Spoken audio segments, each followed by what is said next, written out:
All right, let's jump right in. We're going to talk about something, well, it's a pretty radical idea that could literally change the ground under our feet. So I want you to forget about concrete trucks, forget about asphalt pavers for a second. We're going to explore a new scientific framework that asks one simple, kind of crazy question. What if we could grow our infrastructure? Okay, so where does this all come from? Well, it starts with a massive global scale problem. We're building more than ever. The demand for new infrastructure is just skyrocketing. But the way we do it, with cement, well, it's got this huge carbon footprint. We've just got to find a better, cleaner way to build. And that is where this wild idea comes in. What if the solution isn't just finding a new material to pour, right? What if we could just skip pouring altogether? I know, it sounds like something straight out of a sci-fi movie, but the answer might actually be hiding right there in the soil, powered by tiny microscopic life.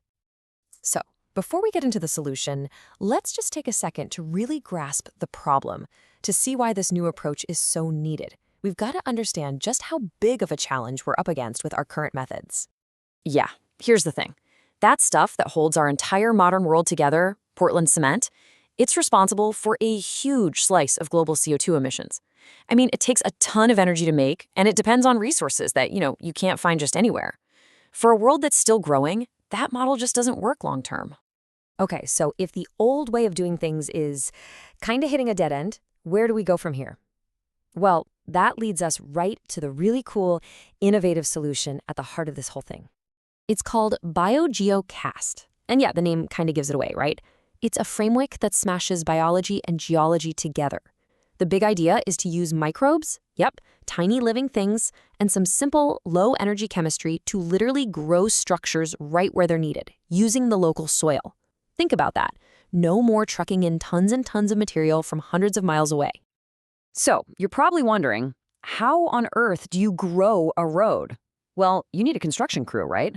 But in this case, the workers are microscopic. Let's pop the hood and look at the two main processes in this incredible living toolkit. First up, we've got something called MICP. But honestly, the best way to think of it is as a microbial superglue. It's genius. You basically introduce these specific bacteria into the soil, you give them a pretty simple diet, some calcium, some urea, and they just get to work. What they do is produce calcite. That's the same mineral that makes up limestone and seashells. And this calcite acts like a glue, binding all those loose soil particles together into a solid, hard mass. Amazing, right? Okay, the second tool in the box is, if you can believe it, even more wild. This one uses iron-oxidizing bacteria. Let's call them the microbial rust formers. These little guys take dissolved iron that's already in the groundwater, and they build these really complex, strong, yet porous structures. They're essentially creating a type of beneficial structural rust. And you can use that to build things like, say, drainage channels. They're literally rust welding underground. So that's the science, right? Microbial superglue and rust formers. But how do we take that from a cool concept and turn it into something useful in the real world? This is where the GeoCast framework gets super practical. This isn't just a bunch of theory. It actually lays out 4 specific recipes for building things we really need. Yeah, they call these recipes canonical templates. But don't get hung up on the name. Just think of them as super detailed instruction manuals.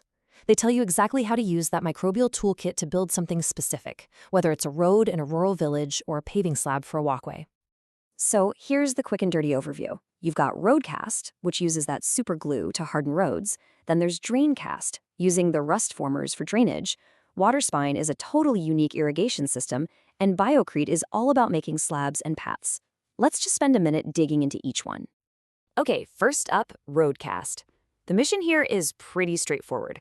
You take a normal rural dirt road, you know the kind, turns to a muddy mess whenever it rains, and you harden it right there on the spot using that microbial super glue. And the performance goal is super clear. They're aiming to cut down on those deep, annoying ruts from traffic by more than 40%. That would make it just as good as traditional soil cement, but, without all the cement. Next, we have DrainCast. This is so clever. It uses those iron-loving bacteria to grow a porous drainage pipe directly in the ground. You might start by laying down a core made of something natural, like bamboo or reeds. Then the bacteria build that iron structure all around it. Eventually, that core just biodegrades, and what you're left with is a perfectly functional, all-natural drain. I mean, for agriculture, that's a game changer. Then we've got WaterSpine. And honestly, this one is just brilliant. It grows a passive, tree-like irrigation network completely underground. It uses a core of jute fabric, and the whole system just wicks water directly and super efficiently to the roots of plants. The goal here? To slash irrigation water use by as much as 60% compared to sprinklers. That's a huge deal. And last but not least, Biocrete Pad. This is probably the most direct replacement for the concrete we're all used to. It's a hybrid approach. It combines that microbial superglue with something called geopolymers, which you can actually make from agricultural waste, think ash from rice husks. And the result? Paving slabs that have a 30 to 70% lower carbon footprint than the concrete ones we use today. That is a massive reduction. Now, I know what you're thinking. This all sounds, well, incredible. Almost too good to be true. But how do we actually get from a great idea on paper to a technology that's proven to work out in the field? Well, the framework lays out a really clear, really rigorous path to get there. And I gotta say, the approach they're taking is super methodical. This isn't some wild leap of faith. The roadmap starts really small, testing things in cylinders in the lab, then it scales up to 1-meter-long trenches, and from there to a full-on 10-meter field demonstration. Every single phase has clear goals and tests to make sure the technology is safe and effective every single step of the way. And this is maybe the most important part. The whole thing is built on a foundation of safety and openness. They're committed to using only biosafety level 1 microbes. That's the safest category there is. They're following strict EPA rules to make sure absolutely nothing harmful gets into the environment. And maybe best of all, everything. The recipes, the data, the designs, it's all open source. That means anyone, anywhere can test it, verify it, and build on this work. So, what's the big takeaway here? GeoCast isn't just some new type of material. It is a completely different way of thinking about how we build things. It's like a playbook for creating low-carbon, tough infrastructure using whatever materials you have locally, powered by nature itself, and shared openly with the entire world. And that leaves us with a really fascinating thought to chew on. For centuries, we've been mixing, pouring, and paving our world. But this research, it points to a future where we might just, plant a few seeds, add a few nutrients, and just let nature do the construction for us. So the next time you're walking down a path, think about it. Was it poured? Or could it have been grown?